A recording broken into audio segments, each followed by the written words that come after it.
400 سالہ پرانی حد سے تحریر کردہ قرآن پاک اور national park and Quetta city of lights اور بھی بہت کچھ اس ولاگ میں۔ تو السلام علیکم گائز، امید کرتا ہوں کہ سب خیریت سے ہوں گے۔ تو گائز میں گھر میں بیٹھے بیٹھے بور ہو گیا تھا اور گرمی بھی بہت زیادہ تھی، پھر میرے ذہن میں اچانک خیال ہے کہ کیوں نہ پہاڑ کی طرف جانا چاہیے، ٹھنڈی ہوا اور موسم انجوائے کرنے ہیں۔ تو بس اتنے میں اپنے دوست کے پاس آ گیا جو کہ سوئٹزرلینڈ کی گلیوں میں مجھے سلو موشن میں چلتے ہوئے ملا ہوں۔ تو بہت سی منتیں اور پاؤں پکڑنے کے بعد آخرکار میرا دوست میرے ساتھ چلنے کے لیے تیار ہی ہو گیا تھا، اور پھر میرا دوست اتنے لمبے راستے پر میرے ساتھ پیدل چلنے کے لیے تیار ہو گیا تھا۔ تو کچھ دیر پیدل چلنے کے بعد راستے میں ہمیں ایک نیشنل پارک بھی ملا جہاں پر بچے تصویریں وغیرہ لے رہے تھے۔ تو میرے دوست نے ضد کی کہ میں نے بھی تصویریں لینی ہیں، پر نہیں، آپ کے بھائی نہیں منا اور کہا کہ چلو اپنی منزل کی طرف چلتے ہیں۔ کچھ دیر اور چلنے کے بعد ہم آخرکار پہنچ ہی گئے تھے پہاڑ کی طرف کے راستے میں ہمیں قبرستان ملا اور دوست نے کہا کہ میں نے ابو کی قبر پہ جانا ہے، تو اس بار آپ کا بھائی مان گیا تھا اور کہا کہ چلو۔ اور پھر میرا دوست اپنے ابو کی قبر پہ آیا اور ابو کے لیے دعائیں کیے اور ساتھ میں نے بھی دعائیں مانگی۔ اور پھر ہم آئے جبل القرآن کی طرف، جو کہ پہاڑوں کے اندر شہید اور پرانے قرآن پاکوں کے لیے بنائی کی جگہ تھی۔ تو اندر پہنچتے ہی ہمیں سب سے پہلے علامہ اقبال کا شعر نظر آیا کہ محمد سے وفات ہونے تو ہم تیرے ہیں، یہ جہاں چیز ہے کیا لوگ قلم تیرے ہیں۔ تو ماشاءاللہ بہت ہی خوبصورت انداز میں لکھا ہوا تھا۔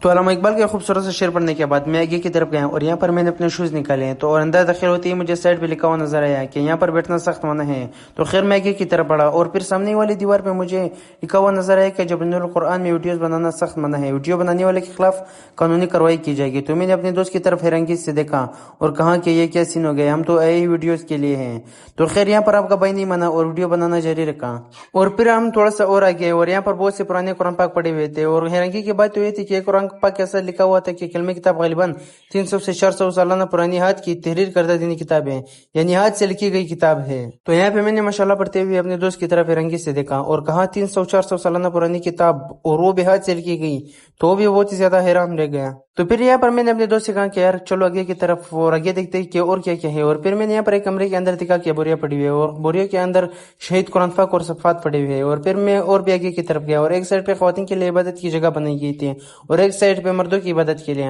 اور تھوڑا سا اور آگے آنے کے بعد یہاں پر میں نے دروازہ دیکھا جو کہ بند تھا، میرے خیال سے ان لوگوں نے تعلق کیا ہوا تھا، تو اس سے آگے ان لوگوں نے پہاڑ میں اور بھی دلچسپ جگہیں بنے ہوئے تھے۔ تو خیر یہاں پر دروازہ بند تھا اور ہم لوگ باہر کی طرف آ گئے۔ تو باہر آنے کے بعد میں نے اپنے کمزور دوست سے کہا کہ چلو یار اب پہاڑ کے اوپر چڑھتے ہیں اور رات کو خوبصورت منظر انجوائے کرتے ہیں۔ خیر میرا دوست انہیں نہیں کہہ رہا تھا، تو آپ کا بھائی پھر سے اس کے پیر پڑا اور میں نے طے کیے تو اور اسے چلنے پر مجبور کر دیا۔ تو یہاں پر میں اور میرا دوست بہت زیادہ تک گئے تھے اور یہاں پر ہم نے تھوڑا سا آرام کیا، اور آرام کرنے کے بعد واپس میں نے اپنے دوست سے کہا کہ چلو اب چلتے بنو، اور کچھ اور دیر چلنے کے بعد آخرکار ہم پہنچ ہی گئے۔ تو پہنچنے کے بعد میں اور میرا دوست یہاں پر بیٹھ گئے اور شام ہونے کا انتظار کیا، اور آخرکار شام ہو ہی گئی اور ہم نے پہاڑ کے اوپر رات کے اس خوبصورت منظر کو انجوائے کیا۔ تو یہ تھا ہمارے شہر کوئٹہ جسے سٹی آف لائٹس کہا جاتا ہے۔ کچھ دیر انجوائے کرنے کے بعد میں نے اپنے دوست سے کہا کہ چلو یار اب گھر کی طرف چلتے ہیں، رات زیادہ ہو گئی ہے، اور پھر اس سنسان پہاڑ میں اور رات کے طریقے میں اور میرا دوست اپنے گھر کی طرف روانہ ہو گئے ہیں۔ اور یہ تھا آج کا ہمارا لوگ، امید کرتا ہوں کہ آپ سب کو لوگ پسند آیا ہوگا، اور مزید ایسے لوگ کے لیے ہمارے چینل کو ضرور سبسکرائب کیجیے۔